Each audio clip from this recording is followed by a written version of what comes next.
Muy buenos días y bienvenidos a su programa Punto Adolescente, tu espacio para comprender y desarrollar los problemas que aparecen en la adolescencia. Punto Adolescente viene gracias a la carrera de Comunicación y Medicina UTPL, producido por el laboratorio Media Lab. Recuerda que también puedes escucharnos a través de la cuenta de Spotify de Radio UTPL. ¡Empezamos! Es hora de hablar de salud. Bienvenidos y bienvenidas a Punto Adolescente. Punto Adolescente. El programa de la carrera de Medicina y Comunicación de la UTPL, que te acompaña en la etapa más emocionante de tu vida. Porque sabemos que la salud es lo más importante, que ofrecemos las herramientas necesarias para cuidar de ti y de tus seres queridos.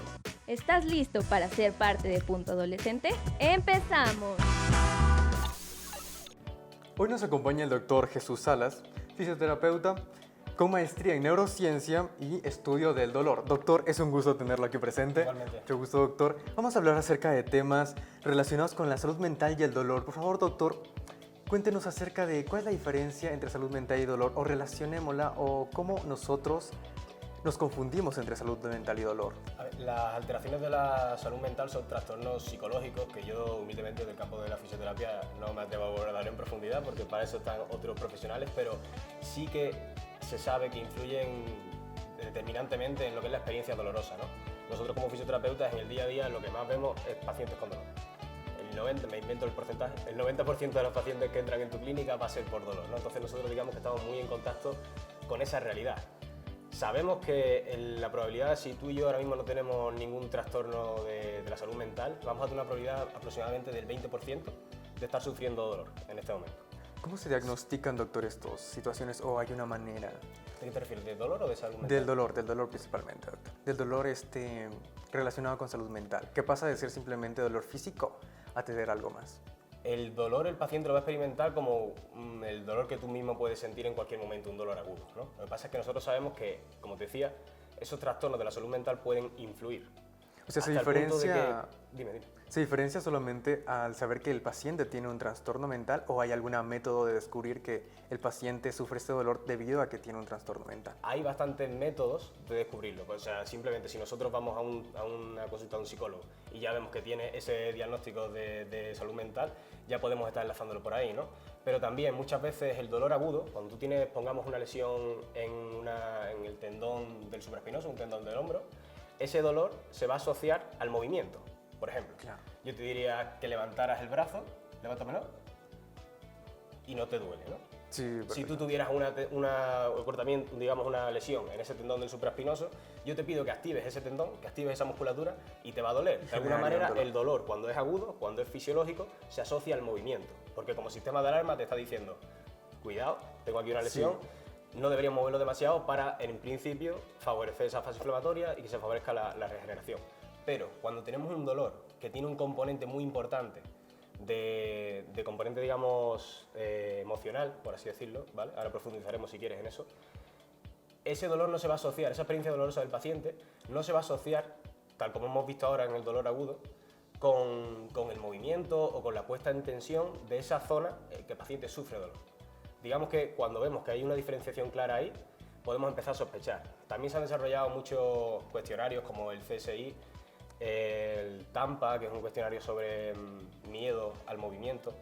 Este tipo de catastrofización del dolor también es un concepto que significa que el paciente como que vive demasiado pendiente de esa situación dolorosa y eso de alguna manera fomenta esa situación dolorosa, ¿no? Entonces tenemos esos cuestionarios que si yo se los paso a mi paciente, puedo determinar en base a la puntuación que me den en qué medida está o no está implicado este tipo de procesos de salud mental. Doctor, me parece muy curioso. ¿Podría ampliar ese miedo al dolor? Ese miedo al movimiento, te quería decir, el TAMPA mide el miedo al movimiento. Vamos a ponernos en un paciente que vamos a llevarlo a lo Sí, un ejemplo. Siempre entendemos mejor con un ejemplo. Claro. Vámonos a ese caso de esa persona que en este caso tú, ¿vale? Que tengas un dolor en el supraespinoso. Ese dolor, hay varios modelos de afrontamiento. Cualquier situación patológica hay varios modelos de afrontamiento de ese dolor, ¿vale? Tendríamos un modelo de afrontamiento fisiológico, adaptativo, que se llama, es aquel en el cual tú te pones en manos de profesionales, tú haces lo que tienes que hacer, guiado por esos profesionales, para abordar ese dolor, pero no tienes, digamos, una experiencia traumática con ese dolor. No vive, tu vida no gira, tu pensamiento no gira en torno a ese dolor. Eso facilita que tú sigas teniendo un estilo de vida activo, que hagas deporte, que socialices. Todo ese tipo de cosas sabemos que contextualizan esa experiencia dolorosa que están teniendo y hacen que tomes, digamos, iniciativa para que eso se solucione. La estrategia alternativa, el afrontamiento alternativo sería el afrontamiento maladaptativo del dolor. Ese afrontamiento maladaptativo está caracterizado por ese miedo al dolor, por esa hipervigilancia que se llama también de esa zona de lesión, ¿vale? Sabemos que esto, por un lado, va a hacer o sea, se relaciona directamente, hay muchos estudios que lo ven, con mayor intensidad dolorosa, pero es que también puede hacer que tu nivel de actividad física descienda por miedo a ese movimiento. No me voy a mover porque con lo que me duele, ¿no? Quizás me ponga peor o algo así. ¿Hay maneras, doctor, de tratar esto psicológicamente? Sin duda. No ¿Usted psicológicamente, conoce algunas? Totalmente. Aparte de psicológicamente. Totalmente. Muchas veces ese tipo de modelo maladaptativo de afrontamiento se deben a creencias falsas del paciente. Por ejemplo, vamos a volver a los ejemplos. Si yo tengo una hernia discal, hoy en día sabemos que las hernias discales no siempre provocan dolor. Pero si un paciente tiene la conciencia, ¿no? La concepción de que si tengo una hernia discal puedo sufrir mucho daño, yo llevo a escuchar pacientes que le han dicho que se pueden quedar en silla de ruedas, tal. Piensa que la concepción que tiene ese paciente de ese dolor de espalda, que probablemente se fuera a solucionar simplemente con ejercicio y demás, pero ya el punto de vista que tiene ese paciente de ese dolor cambia completamente, hace que se fragilice, digamos. De pronto va a tener miedo a hacer ejercicio. Sencillamente el pensamiento de creer que tenemos este padecimiento nos limita a nosotros a... Te limita en la manera en la que tú actúas con respecto a ese dolor. Tú ese dolor lo tienes, ¿vale? O sea, solo sería de mente más que de cuerpo. Tú puedes tener una molestia y esa molestia puede estar provocada por un daño estructural real, ¿ok? Tú puedes tener una molestia provocada por un daño estructural real. Bien. El problema es creer que esa molestia tiene que limitar más de lo que realmente te debe limitar. Eso puede hacer que tengas pensamientos como el que te digo, de si muevo la espalda con lo que me duele, se me va a romper, Claro, voy a ir sí, peor. es Y que... nosotros, ya la ciencia sabe que eso no es así. O sea, el estudio de pacientes con dolor ha demostrado que muchas veces sentimos ese dolor sin que haya un daño estructural real, o sea, que tú miras, haces pruebas en los tejidos y no ves ningún tipo de lesión. Entonces, el paciente está adquiriendo unas estrategias de afrontamiento que no se corresponden con lo que tendríamos que hacer. Entonces, el tratamiento para ese tipo de miedo al movimiento sería hablar con el paciente. O sea, tendremos que hablar con el paciente y desterrar esos pensamientos. ¿Cómo convencerlo, doctor? Digamos, sería explicarle cómo realmente funciona la fisiología del dolor. Si tú hablas con tu paciente y le explicas que si se mueve no tiene por qué dolerle, y hacemos pruebas y poco a poco vamos moviéndonos, vamos haciendo movimientos pequeñitos, de forma que ese paciente entienda. Y nosotros entendemos en base a la acción, no en base a lo que yo te cuente. Nosotros entendemos en base a la experiencia propia. Si yo le digo a ese paciente, si tú te mueves, no tiene por qué dolerte, y efectivamente nos movemos, y el paciente no experimenta dolor, con esa explicación y esa exposición gradual al movimiento, se están viendo bastante buenos resultados. O sea, hay ya centros de tratamiento del dolor crónico que se dedican exclusivamente a esto. Tengo que matizar que aquí estamos hablando de dolor en el que, como te decía, yo voy a explorar esa zona del cuerpo, ese hombro, por ejemplo, y no vemos un signo clínico que me esté explicando. No veo que haya nada lesionado como tal, no veo que haya nada roto como tal, ¿ok? Ahí es cuando principalmente entran en juego estos procesos de maladaptación psicológica. Claro, serían psicológicos, completamente, doctor. Sí, doctor. Como jóvenes, doctor, ¿cómo afrontaríamos estos problemas? Tal vez creemos nosotros mismos, como usted lo comenta, algo psicológico, que decimos, sí, tuvimos esta caída o tuvimos esto, y de pronto sentimos este dolor, o tenemos un problema y sentimos este dolor. ¿Cómo como jóvenes afrontaríamos esta situación? Yo creo que si lo que tenemos un trastorno de la salud mental, lo que tenemos que hacer es acudir a un psicólogo. Ya, por suerte, creo que en estos últimos tiempos ese estigma Se ha normalizado. Se ha normalizado bastante, y eso es sinónimo de salud, porque se ha descuidado mucho la salud mental, ¿no? Y eso, yo porque estudio dolor, pero sé que en muchos otros ámbitos también afecta directamente, ¿no? Entonces, lo que le recomendaría a una persona que esté pasando por un momento de afectación de la salud mental es acudir a un psicólogo. Y si ese trastorno de la salud mental ha provocado una experiencia dolorosa con la que se pueda sentir identificado esa persona con esto que estamos hablando, ¿no? Eso de que no se asocia al movimiento, que coincida en el tiempo con una etapa vital complicada. Lo que le recomiendo es que acuda a un fisioterapeuta a iniciar un plan de tratamiento basado en el ejercicio y en este tipo de explicación de qué es lo que hay realmente a nivel fisiológico, qué conocemos realmente de fisiología del dolor, de forma que sea capaz de desterrar estas creencias erróneas que todos hemos tenido porque no hemos criado en torno a ellas y así poder afrontar ese dolor de una manera más adaptativa. Sí, doctor, pero hay casos muy específicos, tal vez usted los ha topado, pero que se aferran demasiado a la idea de que realmente no existe otro método, que ellos siguen teniendo dolor y no se dan cuenta que realmente puede ser, como usted lo comenta, doctor, esté relacionado psicológicamente, ya no sea físico totalmente.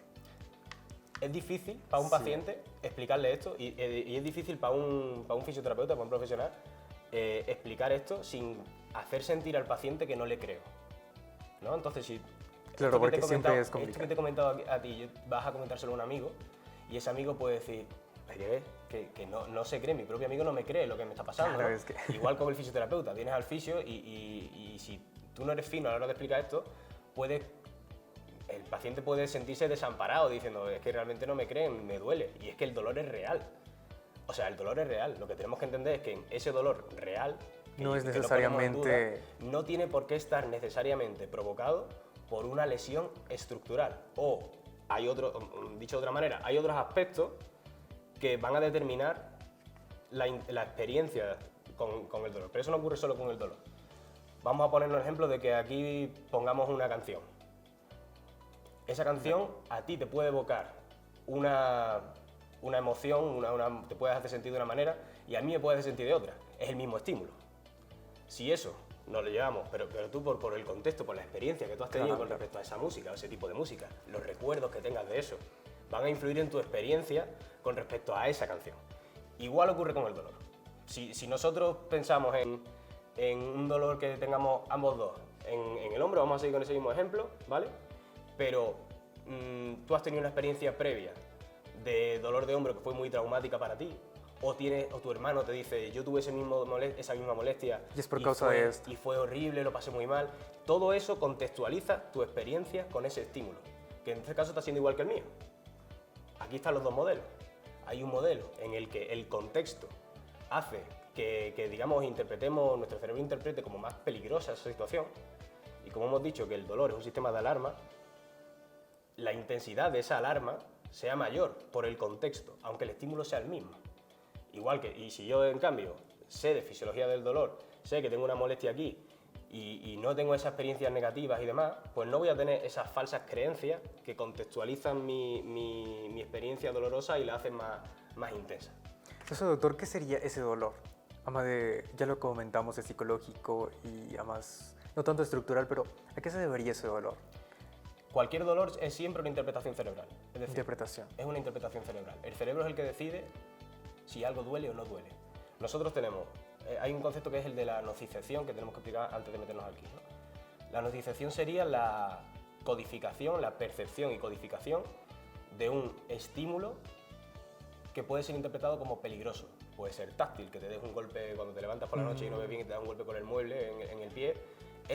La nocicepción sería la captación de esa señal, en este caso mecánica, un golpe en tu pie, y la subida de esa señal mecánica, ¿ok? Ok. Bien, después esa subida se interpreta a nivel cerebral, pero se interpreta no solo esa señal nociceptiva, que se llama, sino se interpreta en su contexto, el contexto de lo que estamos hablando antes, todas las creencias que tú tengas en torno a esa situación en la que tú estás. Claro, Igual que esa experiencia previa que tú tenías con esa canción modifica la experiencia que tú tienes con esa canción, cuando yo tengo una nocicepción, mi cerebro también la contextualiza en base a mis creencias, en base a mis experiencias, en base a mi estado emocional.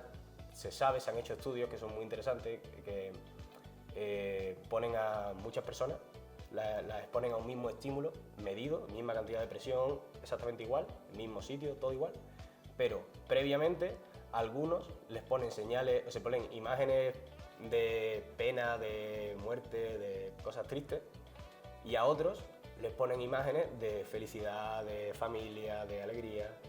La experiencia dolorosa el nivel de dolor que sufren esas personas varía, y eso está más que estudiado, varía. Las personas a las que se les pone una imagen triste van a sufrir una mayor intensidad de dolor que a los que le ponen una imagen alegre. ¿Por qué? Por el contexto en el que están percibiendo esa señal. Si nosotros entendemos la depresión como eso mismo, solo que algo más intrínseco, más nuestro, ¿no? Podemos decir que esa depresión estaría influyendo de la misma manera que esas imágenes, solo que a lo largo de tu día, de tu vida, ¿no? Pero doctor, disculpe, ¿existe una manera de que nosotros podamos trabajar a nivel cerebral para controlar este dolor? Propiamente nosotros, sin acudir a un especialista. Porque necesariamente tenemos que acudir a un especialista, a un psicólogo, a un terapeuta, Sí. para solucionar estos problemas, pero ¿existe alguna manera de tratarlos nosotros? Yo recomiendo totalmente 100% a un que se especialista. acuda a un especialista. O sea, aunque ese especialista podrá darte estrategias una vez te haya visto, te haya diagnosticado, para empezar, porque lo primero que tenemos que ver es si realmente una parte importante de este cuadro clínico que sea que esté esta persona se deba a este tipo de procesos o no. Entonces, uno es muy difícil de autodiagnosticarse, más si no es un profesional de la salud, ¿no? Entonces, yo le recomendaría a todo el mundo que en estos casos acuda a un profesional sanitario. Ahora, ese profesional sanitario te podrá dar estrategias, una vez te ha diagnosticado, te podrá dar estrategias y pautas para que tú puedas sobrellevarlo mejor con su acompañamiento. Pero no creo que sea algo que debamos dejar en las manos de los pacientes sin asesorar. Completamente. Seguramente, si sabes que te sienta bien hacer deporte, pues probablemente hagas deporte y te sientes mejor emocionalmente y tal, ¿no? Pero así como pauta general, yo diría que es necesario acudir a un profesional de la psicología si tienes un trastorno de la salud mental y a un fisioterapeuta si tienes un trastorno de dolor, sí. Estamos llegando al final de este programa y lo que hemos hablado es muy importante. Verdaderamente podría ayudar a muchas personas. Es un tema que afecta, aunque no nos damos cuenta y a veces creemos que realmente, como nos comenta el doctor, podría ser un dolor real, pero a veces ocurren esos temas. Doctor, ¿podría darnos un último mensaje a la audiencia, a los jóvenes, sobre este tema tan importante? Lo primero que diría es un matiz, o sea, sí que es dolor real. Lo que decía antes, el dolor que sufre esa persona, por mucho que esté influenciada por temas psicológicos, sí que es un dolor real.